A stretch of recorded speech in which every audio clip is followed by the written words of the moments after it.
Can you talk about preparing for Antonio Braga Neto prior to Dominique Steele and the kind of different challenges that were presented, not just having a late replacement opponent, but having a wildly different late replacement opponent from someone who's a Brazilian Jiu-Jitsu world champion? Yeah, I mean, my preparation mainly went into concentrate on my game plan, what I was going to do. I wanted to keep the fight standing, work on getting the knockout. I really felt like my wrestling was much better in Braga's, and he couldn't get me to the ground. I did work with some high-level jiu-jitsu guys. I went down to the Black Zillions for a little bit and worked on some leg locks, knee bar type stuff. I know Braga's really, tricky and slick with that type of stuff. As long as talking to my black belt, Leo Pisagna, he is over in Abu Dhabi, but he was sending me messages and videos, techniques to go over all the time. So I felt very prepared for that fight. And then, we had a late replacement. It wasn't too much of a change now. It was a tough, gritty guy who I thought was still going to try to take me down and just grind on me. I didn't think the finishing scare was really there with him, but he could definitely grind on people and he knows how to win decisions. So I had the same game plan. I wanted to go out, put my heavy hands on him, hurt him early and really stop the takedowns, and it worked out. It worked in my favor. I landed a nice clean left hand on him and hurt him, and then just picked some clean shots from there and put him away early. Talk to me about the left hand, because you hit him with one that hurt him, but you landed 8 to 10 left hands consecutively. It seemed like he was trying to block the right, not realizing it was the left that was doing pretty much the majority of the damage. Walk me through the stoppage and really the efficacy of your left hand. Yeah, I found my range early. I hit him with a stiff jab right off the bat, and I could see something change in him. And his corner called out for jabs, and they were just coming up short. I was just much longer of a fighter. And I landed a couple of those jabs, and I knew my left was going to be wide open in a second, and I threw it right down the middle, landed right on the chin. And that's what dropped him. He worked up fast, and I knew he was hurt, but he seemed to be recovering very fast. So I was throwing some rights and just trying to find the open shots until I could hit a short little left on him, hurt him again with the left, and then I was just looking for the clean shot, and it ended up being my left hand a lot. I was just throwing the same side, different angles. I had a little uppercut, a little overhand, and as soon as he faced me, I just found the opening every time, and it did what it needed to do. Without being too abstract, can you talk about the nutrition part of going to 170? I mean, you fought in the division before, but physically, weigh-ins today, something looked different. I mean, you looked kind of put together in a different way, not to slight you in the past. Is there something different on the nutrition front? Is there something different you've done to make 170 pounds this time around?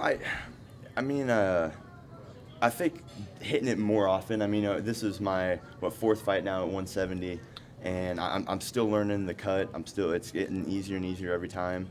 The first one was, I think, the easiest because I really didn't think my body would get down there, and that was the perfect occasion and stuff. But every time I work with Tyler Minton with the Melee Way, and that guy is phenomenal. He works with me, Tim Elliott, James Krause.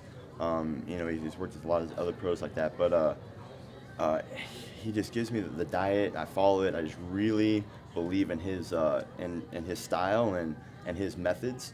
And I don't worry about it. I just put all my belief in him, and it comes off. And then he comes with me and get the last 20, 25, 30 pound, whatever I got left to cut.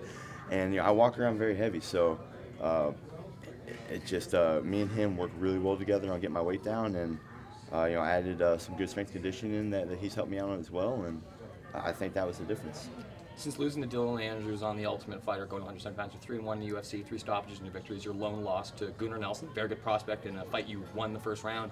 You fought in the curtain jerker tonight. Do you feel passed over, overlooked at 170? Maybe because you're tough past, or maybe just the fact that people look at you and think, oh, just another grinder type guy in the UFC. Like, where do you feel you stand? Do you think you kind of maybe got short shrift so far, despite what you've accomplished?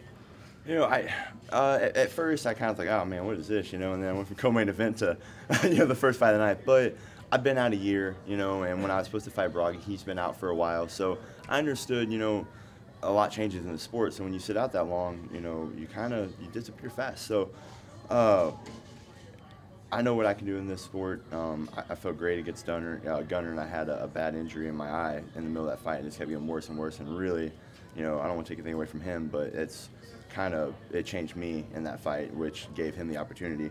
But he was the better guy that night, so I think I belong in the top 10. I know I'm good enough to be there, and I hope tonight really kind of help establish that they move me up levels on an opponent, because I'm not here just to fight and fight who they give me. I want to keep moving up the ranks and work to become a world champion. And I know I can be that. I know I can compete with anybody in this division, and I'm not scared to fight any of them.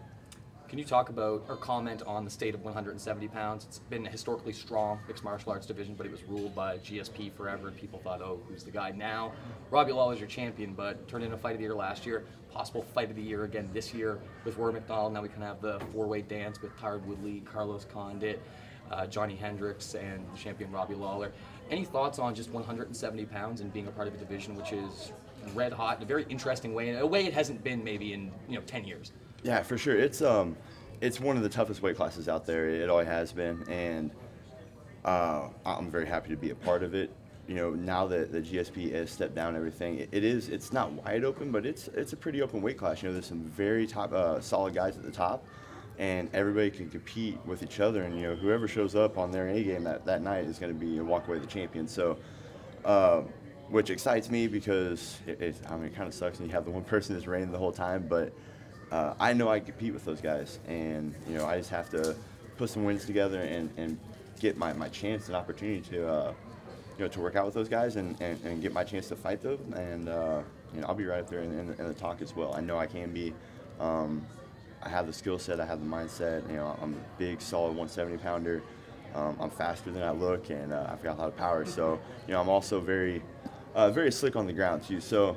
I know I'm the whole package when it comes to the fighting game, and they are as well. But I'm very excited for this weight class and the future of it. But one's going to come out on top, and they'll probably stay there for a while. It's going to happen. That's normally what happens in the sport. Once they kind of get that comfort at the champion level, then they start kind of starting their reign, and eventually it's going to happen again.